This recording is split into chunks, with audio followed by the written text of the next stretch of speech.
नमस्कार PLVM family, welcome to our channel PLV dessert creation. तर आजच्या व्हिडिओमध्ये मी तुम्हाला सांगणार आहे की मी चॉकलेट लोडेड केक 300 रुपयामध्ये कसा बनवला, ते पण वेट मशीन यूज न करता. 250 ग्रामच्या केकसाठी मी मेजरिंग कपचा यूज केला आहे. अर्धा कप आपण इथे घेतलेला आहे मैदा. त्यानंतर मी त्याच्यात 1 टेबलस्पून कोका पावडर टाकलेला आहे. त्याच्यानंतर 1/4 cup powder sugar, 3 tablespoon refined oil use केलेला आहे. मी इथे सोयाबीन ऑइल वापरलेला आहे. 3 टेबलस्पून मिल्क पावडर वापरलेला आहे. याच्या जागेवर आपण दूधसुद्धा वापरू शकतो. 1/4 कप गोड दही मी इथे वापरलेला आहे. 1 चिमूटभर मीठ वापरलेलं आहे, हे ऑप्शनल आहे. 1/4 टीस्पून चॉकलेट एसेन्स वापरलेला आहे. त्याच्यानंतर आपल्याला हा प्रॉपर मिक्स करून घ्यायचा आहे. याच्यातले लम्स पूर्णपणे रिमूव्ह करून घ्यायचं आहे.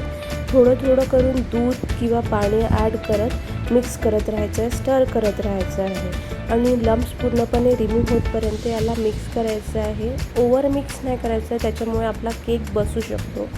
सो थोडं थोडं करून पाणी ॲड करायचं आहे आणि एकाच डिरेक्शननी मिक्स करायचं आहे. याच्यासाठी आपण स्पॅच्युलाचा पण वापर करू शकतो किंवा विस्करच्या मदतीने पण मिक्स करू शकतो. केकची कन्सिस्टन्सी लक्षात घेण्यासाठी आपल्याला ती एकदम फ्लोवी किंवा एकदम थिकी नको आहे.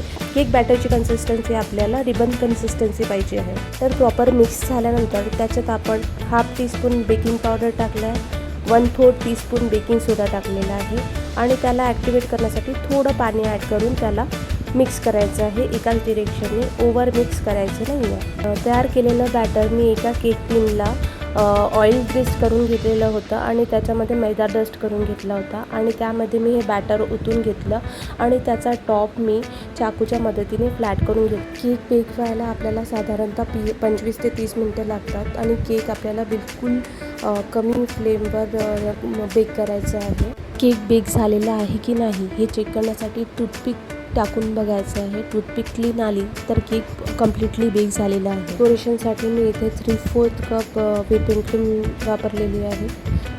त्यानंतर मी यात थोडंसं चॉकलेट सिरप वापरलेलं आहे. चॉकलेट सिरपमध्ये मी थोडं कोका पावडर ॲड केलं आहे, जेणेकरून त्याच्यातलं थोडंसं स्वीटनेस कमी होईल, कारण कस्टमरची डिमांड होती की त्यांना केक थोडासा कमी गोड पाहिजे आहे. केलेलं चॉकलेट सिरप मी थोडं व्हिपिंग क्रीममध्ये टाकलेलं आहे आणि थोडंसं मी टॉप सरफेस डेकोरेट करण्यासाठी वापरणार आहे. क्रीमची टेस्ट थोडी इन्हान्स करण्यासाठी आपण यात थोडा चॉकलेट एसेन्स वापरणार आहोत.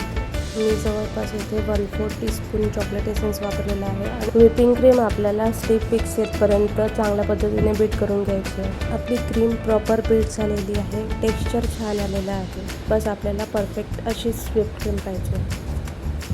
बेक झालेला केक आपण टीनमधून डिमोल्ड करून घेऊया. आधी साईड्स रिलीज करून घ्यायच्या आणि मग बस फ्लिप करून त्याला एकदा टॅप केलं की ते सहज निघून जाईल.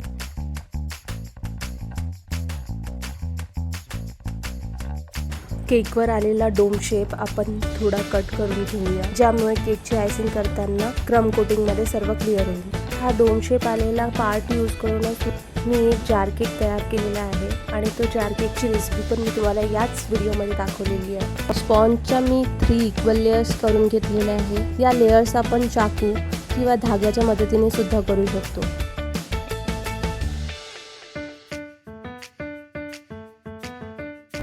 स्पॉन्ज सोकिंगसाठी मी चॉकलेट सिरप आणि पाणी असे 2 मिक्स करून ते मिक्सचर मी स्पॉन्ज सोकिंगसाठी यूज करते आहे.